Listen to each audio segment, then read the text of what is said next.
MULATSCHAG. What's going on? We're Boston Manor, and you're watching MULATSCHAG, the only TV you need. MULATSCHAG! George Harrison said the Beatles used to go to see the Blackpool Lights. Can you tell us more about it? It's basically this thing it's about 1.5 miles long on the promenade of Blackpool, and it's like a seasonal thing. They get built throughout the year, and it's just like old kind of, I guess, like relevant to the UK culturally, like big bright lit up things. And you go up there, you grab a chippy from on the corner, you get some gravy, you walk down the thing with like a cup of coffee or something, or a cup of tea, and just like, you know, you go with your kids. It's a family thing. It's awesome.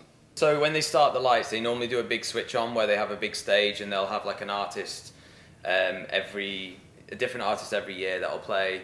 I work for a music academy for kids in Blackpool, and they have their bands come and play the switch on, and they've done it last year and this year. It's called Upbeat Rock Academy. They're doing some really good work in Blackpool at the moment with the kids, and yeah, so they'll do that, and then the lights will stay on all the way up and through till December, or is it just before? I think they close like mid-December or something. But they used to have like really big artists coming on and singing. I can't remember right now who they used to have, but like so also like celebrities and stuff as well, like TV personalities and things. Like it was really cool. We've never played it.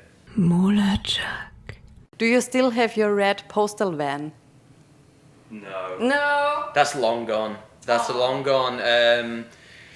It was on the drive. That thing broke down twice when we were in Europe, and both times we had to have it repatriated back to the UK. It was really difficult. But first time was when we decided to go on a DIY European tour.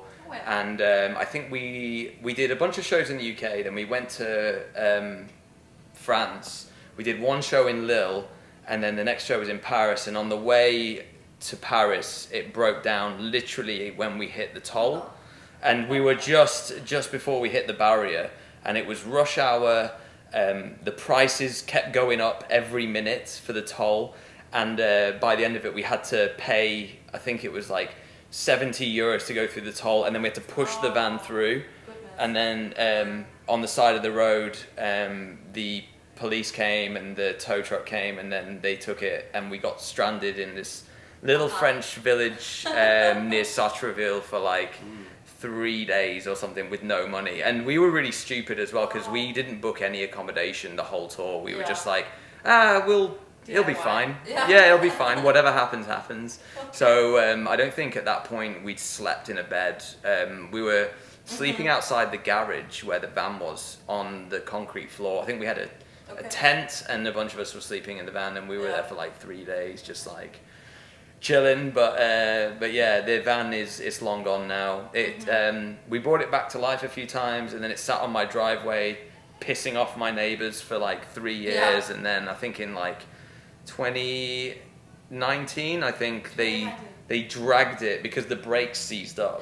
So someone came and they had to drag it off the drive, put it on a truck, and there's some pictures online. But R.I.P. But Ash and I put a lot of work into it with his stepdad. And we put a divider in when we first got it.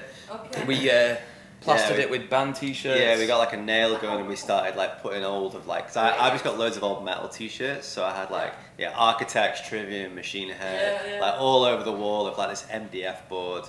We fit these nice speakers so we could actually listen to music as well, and put like a little bit behind the seats so we could like stash our bags in there as well. There's like a really small Sprinter.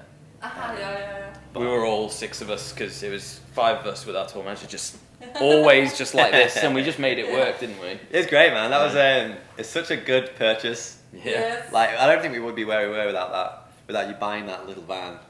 It was really good, not just for tours, but for going to places where we needed to do a one-off show or shoot a music video, and it was really handy. We loved that thing.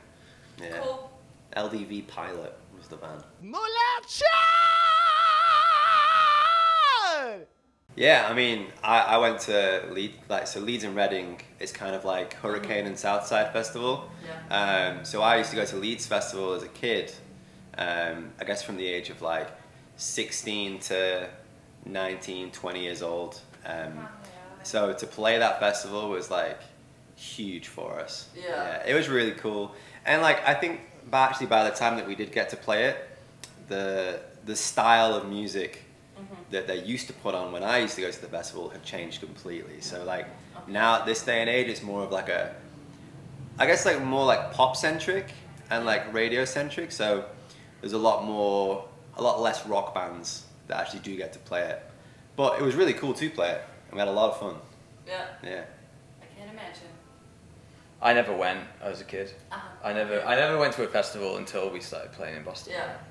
Yeah, which is crazy actually. That's crazy, Yeah. I liked going to individual shows, but I never felt the appeal of going to a festival. I wish I did go in hindsight. Looking back at the old Leeds and Reading lineups and stuff, I think I would have really liked it. But to be honest, when I was 17 or 18, I just didn't have any money to spend on that. So and to be honest, like it was fun just kind of.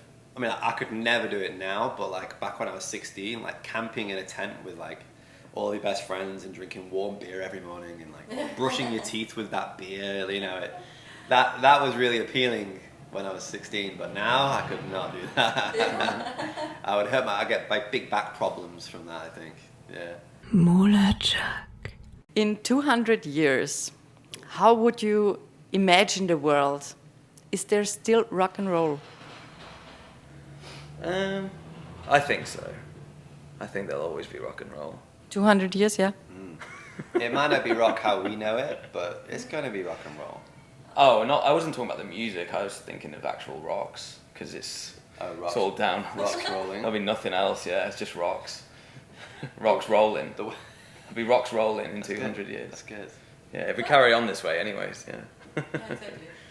No, I think it's cool. I think a lot of I work with a lot of young people, and a lot of them are still really interested in bands from way before they were even born. I think there is such a innate just like feeling for that kind of music, and I remember feeling that when I discovered it for the first time, and that excitement. And I don't think that'll ever change. I think there's definitely going to be different variations, but I feel like fashion, everything comes around in a big cycle, and these kids all love, you know, like older bands that even I don't really still listen to anymore. And I think it's just the excitement of plugging in a guitar or turning up your music really loud and hearing that, and you can't really replace that kind of like human aspect of playing loud rock music. Yeah. So 200 years though? Yeah. I don't know. Yeah, what do you think? Me? I think rock and roll is just... It's like Patti Smith. Patti Smith will never die. So it's unstoppable. Always. We didn't have rock music 200 years ago, so who knows? MULATSCHAG. What's going on? We're Boston Manor, and you're watching MULATSCHAG, the only TV You need.